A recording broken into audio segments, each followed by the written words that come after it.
Assalamualaikum warahmatullahi wabarakatuh. Waalaikumsalam warahmatullahi wabarakatuh.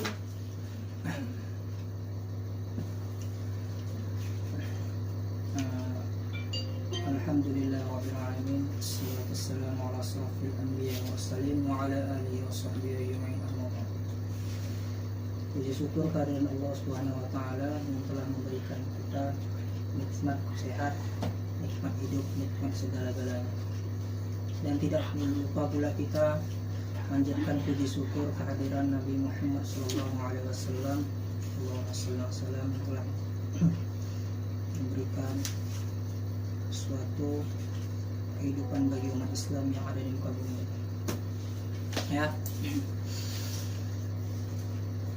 Di sini saya akan melaksanakan suatu kegiatan bulan Ramadan yang dimana kegiatan tersebut mengenai tentang pembahasan tentang takwa, yang dimana pembahasan tersebut saya membawa dengan kitab Riyadhus Shalihin karangan Dr. Muslik Sabir MA. Ya. Maka kita mulai aja majelis taklim tersebut. Bab pertama yang kita bahas adalah bab tentang takwa. Takwa itu adalah suatu mengikuti perintah Allah dan menjalani segala larangannya. Ingat, suatu takwa itu pasti dilandasi dengan suatu iman. Iman itu selalu ada di dalam diri manusia. Seperti adab dan akhlak. Adab dan akhlak itu ilmu, dan yang kedua itu adalah perilaku. Tak akan mungkin orang berilmu tanpa berperilaku. Kebalikannya sama takwa sama beriman. Udah jelas orang yang beriman pasti bertakwa. Tapi kembali, orang yang bertakwa sudah jelas beriman. Assalamualaikum. Anak murid ke? Tapi ketika manusia dijadikan takwa untuk manusia umat Islam yang pertama kali ialah untuk menjadikan suatu ketakwaan itu hanya kepada Allah. Nanti kita buka ayatnya. Makanya ayat tersebut, takwa tersebut ialah untuk mengikuti suatu perintah Allah dan menjauhi segala larangannya. Ada kiasan yang lain juga mengatakan seperti kiasan yang lain itu adalah takwa itu adalah suatu melakukan suatu amal kebaikan dan menjauhi semua larangan. Kita buka seperti contohnya surat Al-Baqarah ayat 183, ittaqullaha haqqa tuqatih, atau di ayat surah Al-Imran ayat 102. Wahai orang yang beriman, bertakwalah kamu. Ya, surah Al-Imran tuh, surah Al-Imran ayat 102, yang dimana paling terakhir, paling pojok sebelah kiri. Itu ambil dari terakhir, ittaqullaha haqqa tuqatih. Kamu sekalian kepada Allah dengan sebenar-benar takwa. Ingat, benar-benar takwa, bukan benar-benar yang takwa nih paling payah. Kalau saya bilang paling payah dan paling sulit. Kenapa? Karena untuk mendekatkan ketakwaan kita bukan enak. Enaknya tuh gini, adapun orang beriman tapi takwanya tak ada. Jadi gini, iman tuh ibaratkan kita membuat pondasi. Pondasi itu iman. Dan bagaimana caranya membuat pondasi tersebut supaya kuat iman tersebut?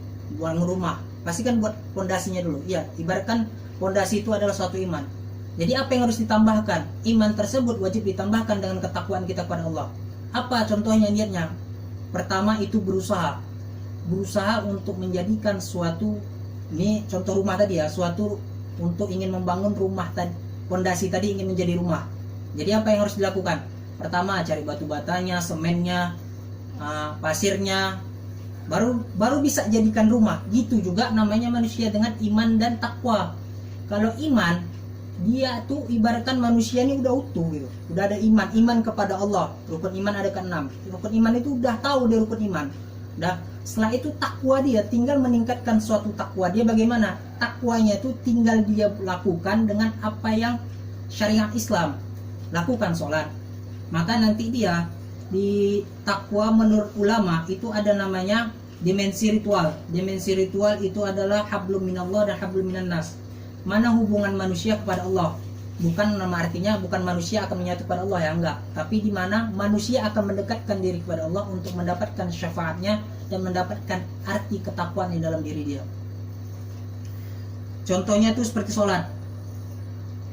Jadi sholat itu sangat penting bagi umat Islam. Kenapa sholat diwajibkan bagi umat Islam? Kenapa di saat di saat Rasulullah pergi ke langit ke-7 ingin menjumpa dengan Allah, yang ditanya Allah tuh sholat itu, Nabi Muhammad meminta kepada Allah bahwasannya sholat yang 50 Nabi Muhammad kerjakan, minta diringankan. Ini ada ceritanya, sebenarnya saya tak ceritakan karena nanti ada cerita lagi yang terakhir. Nah, yang di situ Allah iyakan maka menjadi 5 wajib. Tapi ada sunnahnya juga. Sunnahnya ini apa?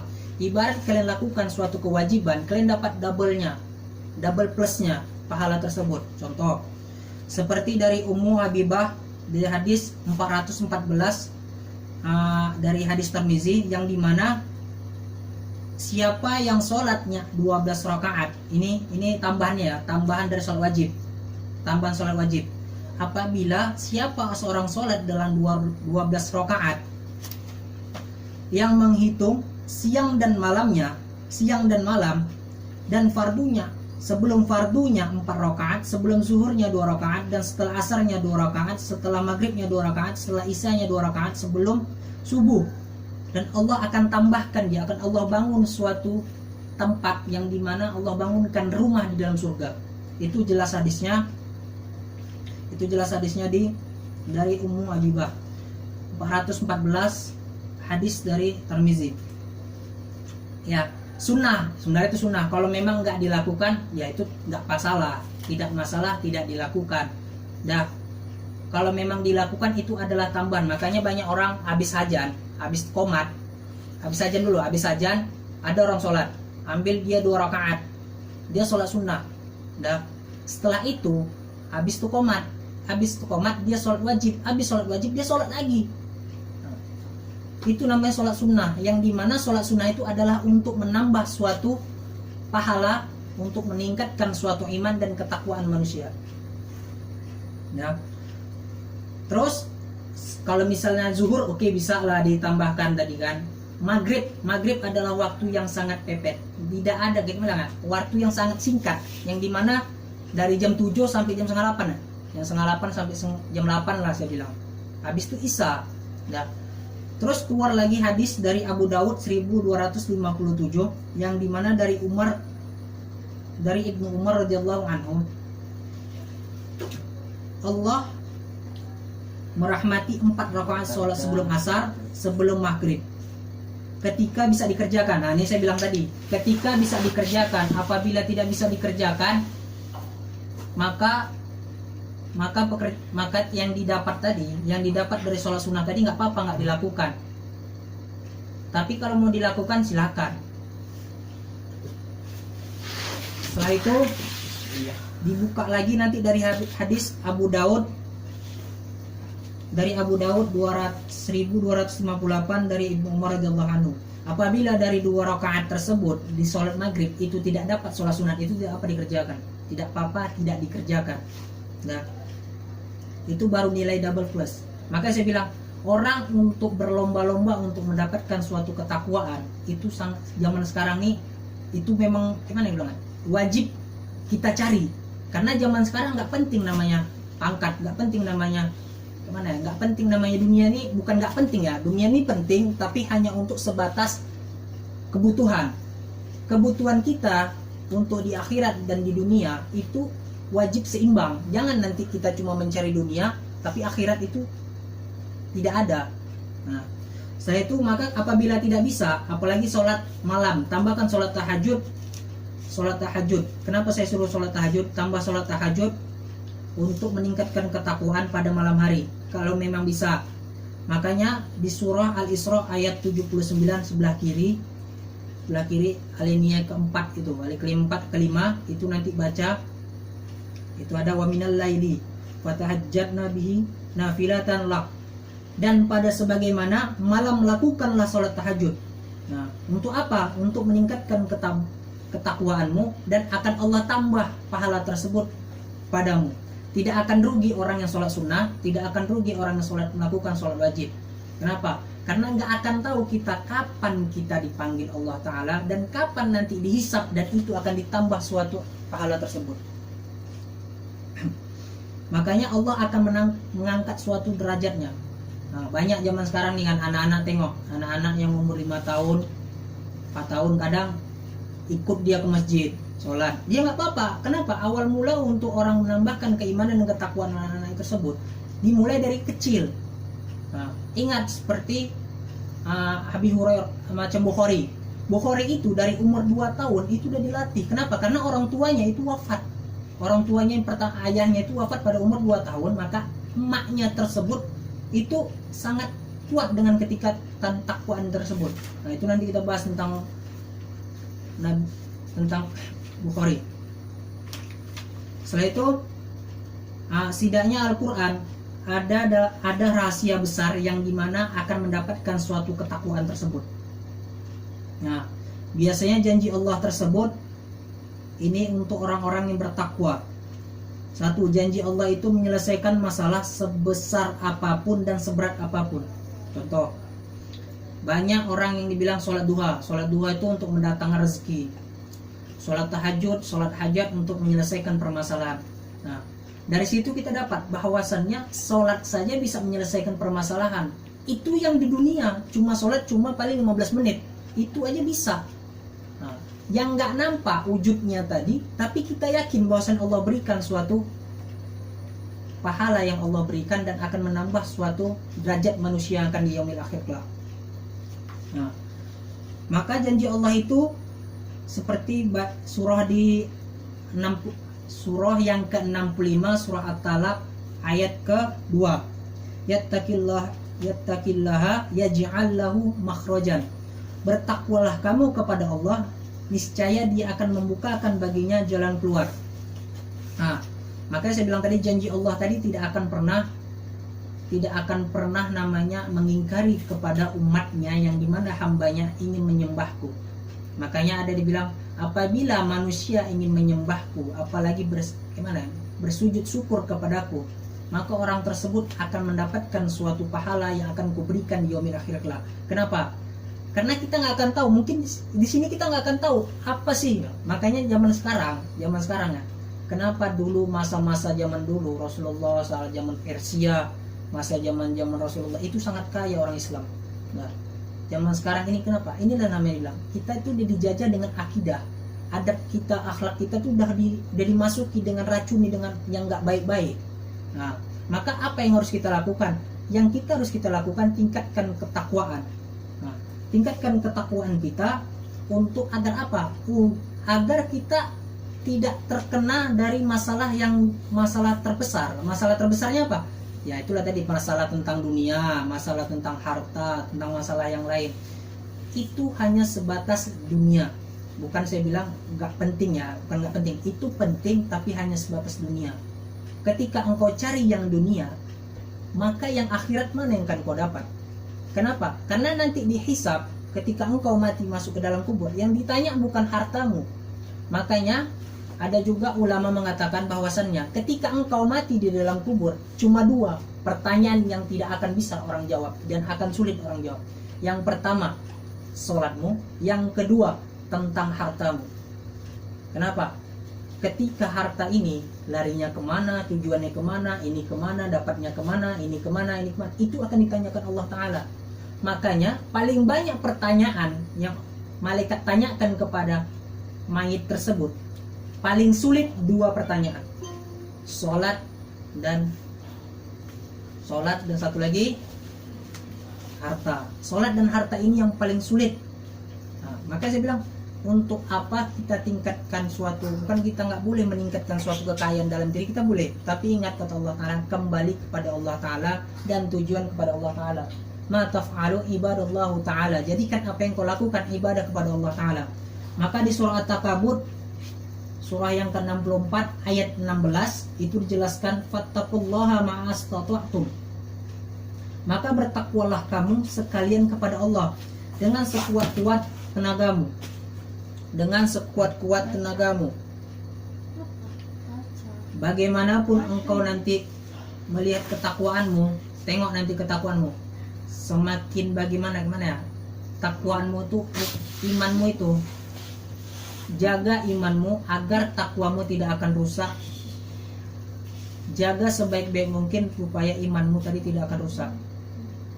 Nah, maka di surah An-64 ayat ke-16 itu dijelaskan, maka bertakwalah kamu sekalian kepada Allah dan sekuat tenagamu. Nah, apalagi kita masih belajar kan, kita masih ada belajar, kita masih belajar, saya pun masih kuliah, ada yang masih belajar, ada yang masih belajar. Kenapa? Untuk dunia akhirat saya bilang pasti kita wajib belajar. Saya pun belajar, semuanya kita belajar. Dan di sini ada rahasia yang dimana Al-Quran apabila ingin mempercepat mendapatkan ilmu itu ada 5 orang yang akan mempercepat mendapatkan ilmu. Al-Quran akan mendapatkan ilmu, suatu ilmu yang di dunia. Yang pertama adalah cepat ingat, cepat lupa. Banyak orang yang cepat ingat, cepat lupa. Kadang orang yang cepat ingat, cepat lupa itu bagus. Bagusnya di mana? Maunya yang lupa, maksudnya gini, yang lupanya itu yang lupa nggak baik, maunya jangan yang nggak baik. Kalau yang baik maunya cepat dia ingat dan lama dia lupa. Yang kedua, cepat dia ingat, cepat dia lupa. Nah, itu yang pertama. Yang kedua, cepat dia ingat, lambat dia lupa. Nah, kenapa? Kalau dia lambat lupa, jadi ibaratkan kisah Bukhari, nanti saya kisahkan nanti Bukhari, yang dimana dia masih umur 2 tahun. Nah, yang 2 tahun dia tuh masih buta dulu.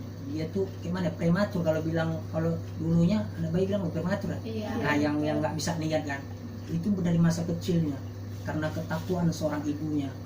Nah, lalu dia bisa menghafal 93 hadis. Dia membuat 93 judul hadis yang dimana di Madinah dan di Mekah dibuatnya. Dia tinggal di Uzbekistan. Saya jelaskan. Yang ketiga tadi cepat ingat, lambat lupa. Yang ketiga adalah lambat ingat, lambat lupa. Nah, itu Pak ya ada tuh. Lambat ingat, lambat lupa. Ya namanya contoh 3 hari dia hafal Quran, dia nih hafal Quran. Surah Alif Lam Mim aja, Alif Lam Mim. Besok ditanya, lupa apa yang tanya? Nggak ada lah. Besok belajar lagi dia Alif Lam Mim sampai 3 hari. Setelah itu dia baca-baca ingat. Nah, itu masih banyak zaman sekarang nih yang banyak seperti itu yang saya tahu. Banyak orang yang lambat ingat tapi dia lambat juga lupa. Karena apa? Karena dia tuh belajar, keseringan niat dia tadi, usaha dia untuk mendapatkan suatu ilmu agar bisa menambah suatu keimanan dan ketakwaan dia kepada Allah Ta'ala. Yang keempat adalah lambat ingat, cepat lupa. Nah, ini kayak nih ceritanya. Lambat ingat, lambat dia ingat, cepat dia lupa. Nah, jadi dia di masjid. Nah, ini di masjid nih. Baca dia surah, kita bilang nggak surah paling mudah. An-Nas. Kita suruh dia baca An-Nas. Ketika dia sudah baca An-Nas, qul a'udzu birabbinas, sudah hafal dia di masjid. Di masjid hafal dia. Ketika dia keluar masjid, apa yang tadi yang kubaca? Lupa dia. Nah, itulah tadi. Itu namanya orang yang lambat ingat, cepat lupa. Tapi ada yang lebih parah lagi. Cepat ingat, sulit lupa. Nah, memang iya.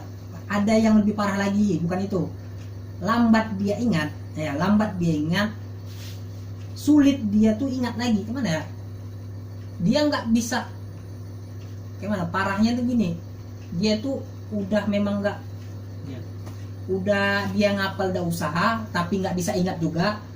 Nah, dah. Lalu dihafalnya satu ayat tadi sama seperti versi keempat. Tapi ini kita bilang lebih parah lagi. Dia tuh kalau misalnya versi 4 udah dibaca. Contoh kedip mata aja, Bismillahirrahmanirrahim misalkan. Apalah sekali ini. Habis buka kedip mata lupa dia. Nah, itu biasanya kebanyakan manusia. Banyak manusia. Lalu apa yang harus dilakukan agar dia bisa mendapatkan obat yang harus dilakukan? Obat yang harus dilakukan itu syarat yang kelima itu adalah surah Al-Baqarah ayat 182. Wattaqullaha wa yu'allimukumullahu. Surah Al-Baqarah ayat ke 182 yang paling bawah itu ada sebelah kiri. Kalian lihat aja nanti alinea ke bawah. Dari bawah sebelah kiri kalian tengok alinea ke bawah. Di ayat ketiga. Tengok nanti 182. Surah Al-Baqarah. Nah, di situ ada dijelaskan dan bertakwalah kepada Allah. 182, dan bertakwalah kepada Allah, Allah akan memberikan pengajaran kepadamu. Itu dia. Jadi apa? Ketika orang tadi berusaha karena Allah Ta'ala, berusaha karena niatnya, niat dia tadi usaha, maka Allah akan berikan suatu ilmu tersebut untuk dia. Lalu Allah berikan suatu hidayah. Nih, kau payah lupa. Semakin kau usaha, semakin betul dengan niatmu istiqomah karena Allah Ta'ala, maka akan kuingatkan kau walaupun hanya seberapa yang bisa kau ingatkan. Tapi dari sedikit pun yang kau ingatkan, maka nanti akan banyak yang akan bisa kau ingatkan. Itu dia. Jadi apa? Obatnya tuh cuma dia sendiri. Bagaimana cara dia untuk usaha untuk mendapatkan ilmu tersebut. Ya. Kenapa saya bilang? Karena bayangkan ya, ini saya cerita tentang Bukhari. Hadis Bukhari itu sebenarnya bukan Bukhari nama dia. Namanya itu bukan Bukhari. Namanya itu adalah Muhammad. Namanya itu adalah aslinya itu Muhammad bin Ismail bin Ibrahim bin Musikhrot dan bin Barbizbah. Itu arti dari namanya Bukhari itu bukan Bukhari aslinya.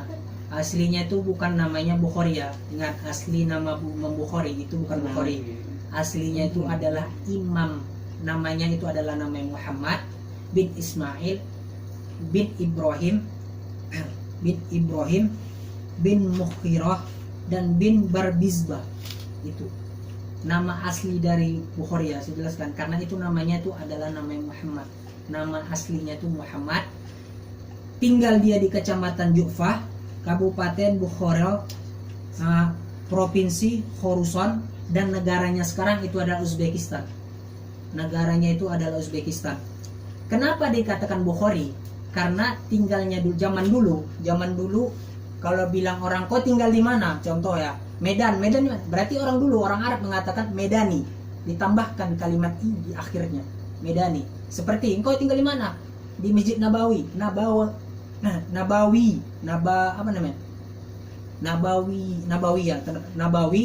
tetap Nabawi. Terus Al-Bantani, astagfirullah, Al-Bantani. Coba ditanya, dari mana kau tinggal? Di Banten. Ya ditambah Al-Bantani. Ditambah. Maka habis itu di Padang. Kalau di Padang Minangkabau kan, Minangkabau. Dari mana tinggal asal? Minangkabau, Minangkabawi. Itu dia. Itu istilah memang orang Arab dulu ngasih tahu bahwasannya oh tinggal alamat seperti itu. Makanya lah karena tadi Bukhari sang penghafal hadis yang lebih gimana? Lebih ingat. Dia tuh nggak bisa. Dia kalau ngomong apa yang kita ngomong dia langsung hafal. Apa yang kita omong dia langsung hafal. Itulah tadi kelebihan dari Bukhari tadi. Imam Bukhari tadi itu kelebihannya. Ketika dia datang ke pesantren, jadi ada namanya gurunya tersebut memberikan suatu ayat Al-Quran kepada seorang beliau, kepada murid-muridnya lah, santri-santrinya untuk menghafal. Ketika dia menanyakan kepada murid-muridnya, apa yang ditanyakan? Siapakah yang hafal pada hari ini juga apa yang kusampaikan? Ingat gak nih? Begitu banyaknya murid-murid dari Bukhari tadi yang menjawab, banyak murid tadi dari gurunya tadi, banyaknya orang yang tua, lebih daripada tadi masih usia Bukhari tadi masih 4 tahun sampai 5 tahun ya umur dia. Dia yang anak pertama dan dia yang bertunduk tangan, dia bisa menghafal apa yang diucapkan tanpa salah sedikit pun. Itulah Bukhari tadi tersebut. Nah, lalu apa? Diwasiatkan Bukhari kepada gurunya. Gurunya diwasiatkan kepada Bukhari bahwasannya kamu wajib mempelajari namanya hadis. Pulang dia belajar dari pesantren tersebut, berjumpa dengan mamanya. Ummuka, ya ibuku. Dengan kita bilang tadi dia butanya, dia masih buta nih. Dia cerita masih buta. Bukhari saya masih bisa kalau kalimat dia mengatakan saya masih bisa memberikan suatu, menjawab apa yang diberikan oleh guru tersebut, oleh kalau bilang kiai dulu ya, kiai atau syekh dulu. Syekh itu tersebut dengan menjawab dengan tidak ada salah sedikit pun. Mamaknya bersyukur. Kenapa saya bilang mamaknya ini, mamak dari syekh, dari Imam Bukhari, itu adalah suatu orang yang bertakwa. Itu tingkat takwanya udah mendekat dengan Allah Ta'ala. Ibaratkan itulah tadi bilang, udah ikat ma'rifat dia, udah tentang Udah tentang bukan lagi apa? Bukan lagi spiritual lagi artinya udah memang udah dekat sama Allah Taala. Ya Allah, berikan anakku yang terbaik. Dengan niatnya satu aja. Ya Allah, berikan anakku yang terbaik, berikan ketakwaanku yang baik. Ayahnya meninggal pada usia 2 tahun, yang dimana ayahnya meninggal itu namanya ayahnya Ismail. Telah meninggal, bukan nabi ya, bukan nabi ya, tapi namanya juga nama Ismail. Nah, setelah itu dia meninggal. Lalu orang di si Bukhari tadi tinggal bersama emaknya. Emaknya tersebut itu adalah orang yang rajin bertakwa kepada Allah. Takwa, dia sholat tahajud tak pernah tinggal, sholat sunnah tidak pernah tinggal, sholat sepertiga malam tidak, semua tidak akan pernah tinggal, sholat fajar pun tidak pernah tinggal. Lalu dia meminta kepada Allah, ya Allah, berikan suatu ketakwaan kepada anakku yang bernama Muhammad bin Ismail bin Ibrahim. Dia meminta kepada Allah Ta'ala. Dia belajar pulang. Lalu ketika Imam Bukhari tadi pulang ke tempat emaknya, ini katakan, aku bisa menjawab apa yang ditanya oleh guruku tersebut, dan aku yang hanya bisa menghafal apa yang diberikan oleh guruku tersebut.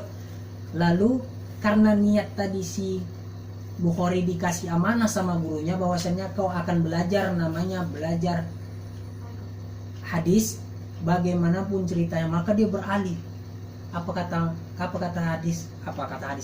Imam Bukhari kepada mamanya? Ya umuka, ya ibuku, aku ingin mempelajari nama suatu hadis karena ini adalah wasiat dari guruku. Nah, ketika itu senang orang tuanya, memang senang orang tuanya, tapi orang tuanya gini, ya Allah, bagaimana dia ingin membaca hadis tersebut lantaran dia sendiri nggak bisa melihat. Di situ dia sholat, sampai dia berzikir, dia sholat nggak lupa zikir. Tiba-tiba dia tertidur pada malam itu. Tertidur dia, lalu dia berjumpa sama Nabi Ibrahim. Lalu ketika dia jumpa Nabi Ibrahim, apa? Akan Allah berikan suatu hidayah kepada anakmu, yaitu akan Allah wujudkan matanya, akan Allah nampakkan semua di sekeliling dia, terutama untuk agar bisa menyiarkan agama Islam. Ketika Imam Bukhari tersebut tiba-tiba dia mengkedipkan mata setelah bangun, dia tersadar, dia melihat nih. Semenjak itu dia datangi kepada ibunya. Ya umuka, hai ibuku, aku sudah bisa melihat. Apa kata mamanya? Mamanya nggak akan percaya, mamanya masih nggak percaya karena di mimpi tadi ya. Setelah bangun mamanya tadi nggak percaya bahwa anak tadi kok bisa melihat, karena tadi dia berjumpa sama Nabi Ibrahim ya, diberikan suatu hidayah kepada Allah Taala kepada Imam Bukhari. Apa kata mamanya? Tidak, kamu mungkin dia lihat dengan hatimu sendiri, dengan hatimu. Apa kata si Imam Bukhari? Tidak, saya bisa melihat bahwasan ini ada foto, ada tempat tidur, ada kursi, ada di sini. Di situ mamanya Imam Bukhari sangat senang, sangat gembira dengan melakukan suatu apa yang dia inginkan dan apa yang ditakwaan kepada Allah Ta'ala. Di situ juga Imam Bukhari yang dimana usianya masih usia 5 tahun, 4 tahun, itu bisa menguasai kitab, bisa menguasai hadis, bisa menguasai 93 hadis, dan itu dikerjakan di Uzbekistan dan sebagian di Madinah. Maka separuhnya di Uzbekistan dibuatnya, maka separuhnya lagi di Madinah. Bagaimana ketakwaan dari orang tua? Orang tuanya aja memberikan suatu ketakwaan. Nah, makanya kita tidak tahu apa yang akan diberikan kepada orang tua untuk kita, untuk jalan yang baik. Makanya saya bilang, berlomba-lombalah untuk mencari kebaikan, bukan berlomba-lomba dalam tidak mencari kebaikan. Kenapa? Karena kalau berlomba-lomba hanya untuk mencari pangkat, dunia ini dunia ini sementara. Kenapa? Janji Allah, janji Nabi Muhammad, katakannya bumi akan hancur 1500 tahun. Kita nggak akan tahu, ini udah 1442. Bayangkan 8 tahun lagi, kita nggak akan tahu. Memang kita bilang ya hari kiamat, ya kita akan mempercayai hari kiamat, kita nggak akan tahu hari kiamat itu apa. Tapi bisa akan Allah berikan namanya fitnah dajjal, laknatullah, sudah di mana-mana. Kehancuran umat Islam sudah di mana-mana. Islam sudah difitnah, Islam sudah dihancurkan, Islam sudah tak tahu saya mana udah Islam ya udah. Para ulama sebagian udah di penjara, sebagian ulama sudah di apa namanya kriminal, udah dimasukkan, payah betul lah pokoknya udah. Saya bilang tadi Islam ini untuk berkembang. Kenapa kita nggak akan tahu apa yang akan datang di pada yaumil akhir kelak. Makanya saya bilang tingkatkan ketakwaan kita. Kalaupun saya belajar, ya kalian pun belajar. Jangan belajarnya itu karena saya juga. Kalian tuh wajib belajar, keluar, kalian cari juga. Atau kalian tengok, zaman sekarang kan udah canggih, kalian tengok di YouTube.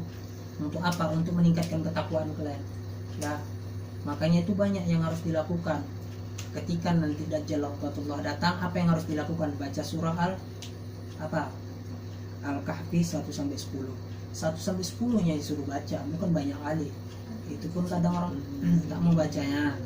Nah, makanya saya bilang tadi, contohnya udah ada zaman dulu aja. Ini bilang Imam Bukhari, yang dimana tadi Imam Bukhari tadi anak kecil, anak usia 2 tahun sampai 4 tahun sampai 5 tahun bisa dia berkembang karena ketakwaan dan keimanan dari orang tuanya, termasuk dari Imam Bukhari.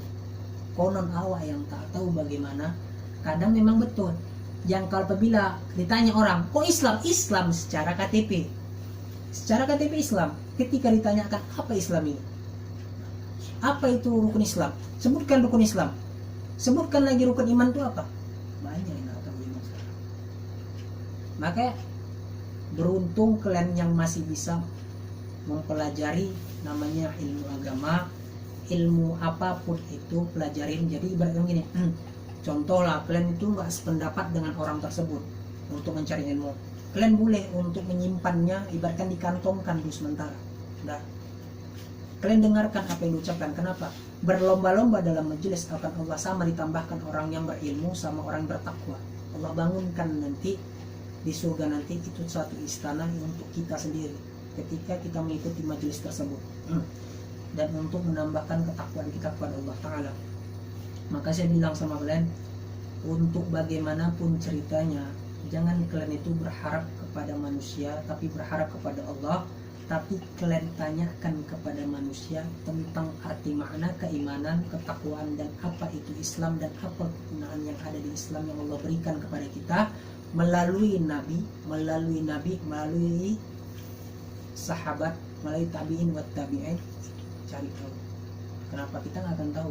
Makanya sekarang ada kawan saya yang dimana dia itu udah ustadz kemana-mana, ustadz kondang kemana-mana, ustadz begini. Kadang dalam hati, inilah yang dikatakan kita akan suatu pengukuran ketakwaan kita agar kita bisa mendapatkan suatu iman yang lebih baik. Gitu. Makanya kalian jangan pernah merasa, aku nggak tahu gimana keimanan, aku nggak mau belajar, aku nggak mau gini. Tetap tingkatkan ketakwaan. Kenapa? Karena kita nggak akan tahu sampai kapan batas hidup kita dan sampai kapan batas ilmu kita akan direndahkan orang lain. Saya pernah direndahkan orang lain, kalian yang salah. Kamu ini masih segini, segini rata kamu segini. Saya apa yang saya bilang? Yang saya ingat, saya nggak pernah ingat yang lain. Saya cuma ingat, ya Allah, apakah saya salah dalam mencari ilmu? Apakah salah saya ingin mencari ilmu kepada dia? Memang saya ingin mencari ilmu sama dia. Tapi contoh lah, dia adalah orang, dia mau datang sama saya lah, dan ada orang tersebut minta suatu ilmu, ya saya ajarkan, seharusnya saya ajarkan. Dia enggak, malah mengatakan, kamu tuh wajib jangan cari dunia aja, jangan cari duit, itu tuh gampang semua gini. Yang saya tanyakan ketika itu, saya jawab sama dia, si orang tersebut tanya, Pak, saya cuma minta ilmu, saya nggak minta yang lain. Iya, tapi kamu wajib memperubah begini. Ada nggak orang manusia yang seperti itu? Jangan pernah namanya ketika guru itu merendahkan muridnya. Ketika ada orang yang ingin belajar, maka ajarkan. Ingat Syekh Abdullah di karangan Mukhtasornya, di karangan kitab Mukhtasor, di karangan dia itu Syekh Abdullah, dia setiap anak-anak diajarkan, datang anak-anak ke masjid, diajaknya, nanti disogoknya pakai apa? Pakai bonbon. Nih bonbon, yuk ngaji kalian, nabi ngaji dulu, nanti kasih bonbon. Ngaji anak tadi, besok terbiasa. Dia cuma tinggal, Syekh Abdullah tadi cuma tinggal di masjid. Dia tuh hanya, kita bilang penjaga masjid. Dia tuh hanya yang kita bilang nggak tahu apa yang dia memang dia nggak ikut kerja sana kerja sini, nggak. Dia kerjanya cuma bersih masjid, marbot. kerja masjid lah gue bilang, udah kerja masjid, bersih semuanya itu. Nah dia tuh digaji nggak ada loh, digaji, dia cuma dikasih beras. Tapi kayak mana, karena ketakwaan dia tadi, karena dia ingin Islam tuh membangun lebih besar dan agar bisa umat Islam ini berkembang biak dan berkembang atas iman dan takwanya, maka Syekh Abdullah tidak putus asa dengan bagaimana caranya aku bisa mengambil anak-anak ini supaya bisa mengaji dan bisa meneruskan suatu iman. Nah, itulah banyak yang saya berikan suatu contoh dari takwa, iman dan segalanya. Mungkin dari kalian sendiri ada yang pengen ditanyakan atau apa mau, atau sudah siap?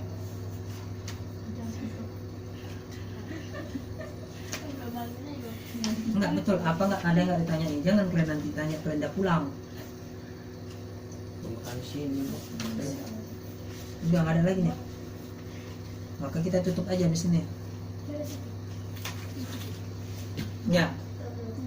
Udah nggak ada tanya ini kan? Nah, nah, kita tutup nanti di sini. Mudah-mudahan apa yang kita pelajari hari ini akan menjadi bermanfaat bagi kita dan bermanfaat bagi orang lain. Dan ingat, jangan kalian capek-capek untuk belajar, untuk mencari ilmu, untuk mendekatkan diri karena Allah Ta'ala. Sebabnya karena kalau kalian ingin mendapatkan ketakwaan dan iman kepada Allah Ta'ala, rajinlah untuk ibadah, jalankan semua perintah Allah. Dah, saya tutup majelis ini. Akhirul kalam, alhamdulillahirabbil alamin. Wassalamualaikum warahmatullahi wabarakatuh. Waalaikumsalam warahmatullahi wabarakatuh.